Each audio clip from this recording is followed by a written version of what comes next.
விடுதலை பெற்ற பிறகு முதல் பொதுத் தேர்தல் 1952ஆம் ஆண்டு நடைபெற்றது. அதிலிருந்து கடந்த 2024 நாடாளுமன்ற தேர்தல் வரை நாம் வாக்களித்திருக்கிறோம். இந்த இடைப்பட்ட காலத்தில் எந்த ஒரு சந்தர்ப்பத்திலும் தேர்தல் ஆணையத்திற்கு எதிராக இப்படி ஒரு கண்டன ஆர்ப்பாட்டம் நடைபெறுவது என்பது இதுதான் முதல் தடவை. இதற்கு முன்பு தேர்தல் ஆணையத்திற்கு எதிரான எந்த போராட்டமும் நடைபெற்றதில்லை. காரணம், தேர்தல் ஆணையம் என்பது மோடியால் அமைக்கப்பட்ட ஒரு அமைப்பு அல்ல, அல்லது வேறு பிரதமர்களால் அமைக்கப்பட்ட அமைப்பு அல்ல. மாறாக நம்முடைய அரசியலமைப்பு சட்டம் உருவாக்கி தந்திருக்கிற ஒரு மகத்தான அமைப்பு தேர்தல் ஆணையம். அதேபோல வாக்களிக்கிற உரிமை, வயது வந்த அனைவருக்கும் வாக்களிக்கக்கூடிய உரிமையும் வழங்கியிருப்பது நம்முடைய அரசியலமைப்பு சட்டம். வாசி அவர்கள் குறிப்பிட்டதை போல இந்த தேர்தல் ஆணையத்தை நியமனம் செய்யக்கூடிய உறுப்பினர்களை எப்படி தேர்வு செய்வது, அதை யார் தேர்வு செய்வது என்பதற்கு உச்சநீதிமன்றம் ஒரு வழிகாட்டுதலை செய்தது. உச்சநீதிமன்ற தலைமை நீதிபதி நாட்டை ஆளுகிற நாடாளுமன்ற பிரதமர், அது யாராக வேண்டுமானாலும் இருக்கலாம். அதே போல எதிர்கட்சி தலைவர், அவர் யாராக வேண்டுமானாலும் இருக்கலாம். இந்த 3 பேரும் சேர்ந்து அந்த தேர்தல் ஆணையத்திற்குரிய உறுப்பினர்களை பரிந்துரை செய்ய வேண்டும் என்று வழிகாட்டியது. ஆனால் மோடி அரசு தனக்கு சாதகமான முறையில் உச்சநீதிமன்ற நீதிபதி தேவையில்லை, நான் இருந்து கொள்ளுகிறேன், நான் நியமனம் செய்கிற ஒரு அமைச்சர் இருந்து கொள்ளுவார், எதிர்கட்சி தலைவர், இந்த 3 பேர் கொண்ட குழு, இதில் பெரும்பான்மை அடிப்படையில் முடிவு செய்யப்படும். பெரும்பான்மை யாரு? மோடியும் அமித்ஷாவும் தான் பெரும்பான்மை. எதிர்கட்சி தலைவர் போனால் பிஸ்கட் சாப்பிட்டு காஃபி சாப்பிட்டு வரலாம், அதுக்கு மேலே ஒன்றும் பண்ண முடியாது, வேற ஒன்றும் செய்ய முடியாது. அப்போ இவர்கள் இருவரும் சேர்ந்து என்ன முடிவெடுக்கிறார்களோ அதுதான் தேர்தல் ஆணையம் என்று ஒரு மிகப்பெரிய ஜனநாயக படுகொலை நடந்திருக்கிறது. அதை நாம் தொடர்ந்து எதிர்த்து வருகிறோம். வாக்காளர்கள் அண்ணன் டிஆர் பால் தான் இருக்கிறதுல வயசில் கொஞ்சம் அதிகம். வயசில் அதிகம்னா ஆபத்து ஒன்றும் இல்லை, ஓட்டு போட்டதுக்காக சொல்ல வந்தேன், வேற ஒன்றும் இல்லை. அனுபவத்தில் அதிகம். நீங்கள் முதல்ல எப்போ ஓட்டு போட்டீங்கன்னு கேட்டால் 1962 பொதுத் தேர்தலில் நான் வாக்களித்தேன் அப்படின்னு சொல்லி சொன்னாங்க. வாசுகியை கேட்டால் அவங்க 80ன்னு சொன்னாங்க.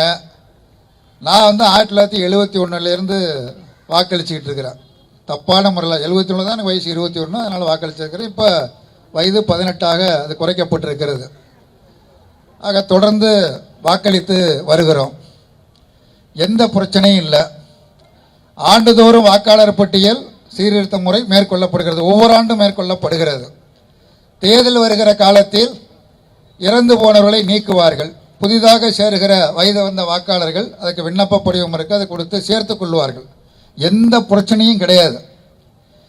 தேர்தல் தீவிர சீர்திருத்தம் என்கிற முறையில், வாக்கு சீர்திருத்தம் என்கிற முறையில் ஏற்கனவே நடந்ததா சொல்றாங்க. ஏற்கனவே நடந்தது.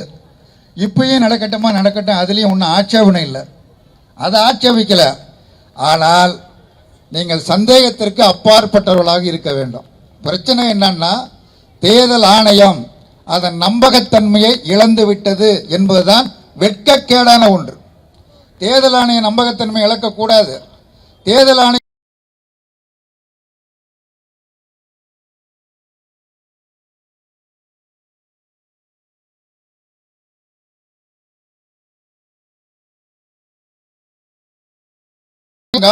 தீர்ப்பு எப்படி இருக்க வேண்டும் என்பதை ஒன்றிய அரசாங்கமே தீர்மானித்து விடுகிறது.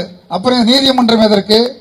அதே போல வாக்காளர்கள் யார் இருக்கணும், யார் இருக்கக்கூடாது என்பதையும் ஒன்றிய அரசாங்கமே தீர்மானிக்கிறது. ஏற்கனவே கட்சிகளை உடைத்தார்கள்.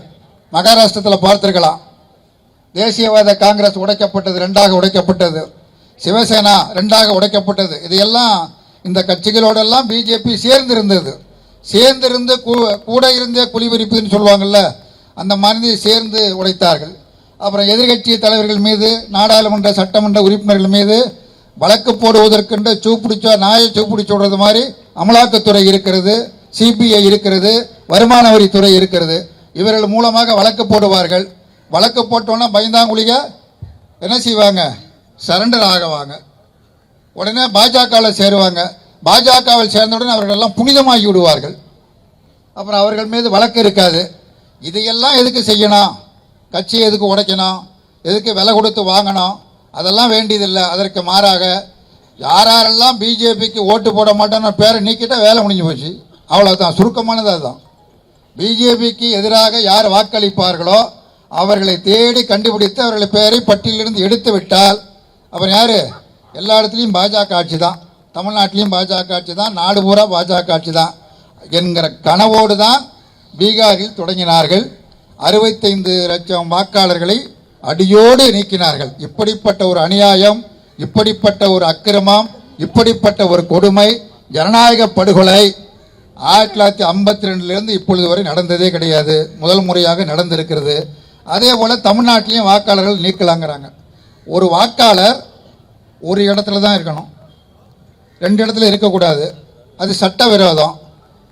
டெல்லியில் நடைபெற்ற தேர்தலில், சட்டமன்றத்தில் பிப்ரவரி மாதம் 5ஆம் தேதி நடைபெற்றது. அந்த தேர்தலில் பாஜகவை சேர்ந்த முன்னாள் நாடாளுமன்ற உறுப்பினர், இப்பொழுது பல்கலைக்கழகத்தில் பேராசிரியராக பணியாற்றி கொண்டிருப்பவர், பிப்ரவரி மாதம் 5ஆம் தேதி அங்கே ஓட்டு போடுறாரு. ஓட்டு போட்டுட்டு பத்திரிகையாளர்கள்ட்ட என்னுடைய ஜனநாயக கடமையை நிறைவேற்றி விட்டேன் என அந்த விரலை காமிக்கிறார். அதுவும் செய்தி வருது.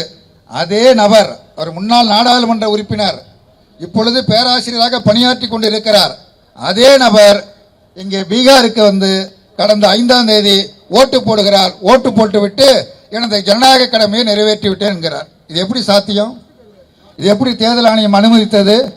ஒரு சாதாரண ஆள் அல்ல, நாடாளுமன்ற உறுப்பினராக இருந்தவர், இப்பொழுது பேராசிரியராக பணியாற்றி கொண்டு இருப்பவர் அங்கேயும் ஓட்டு போடுறாரு, இங்கேயும் ஓட்டு போடுறாரு. அவர் என்ன சொல்றாரு அப்படின்னா, நான் ஓட்டு போட்டதற்கு பிறகு எனது வாக்கு அங்கே இருந்ததை நான் நீக்கிவிட்டேன், அங்கே நீக்கிட்டு நான் இங்கே வந்து வாக்காளராக பதிவு பண்ணிக்கிட்டேன்.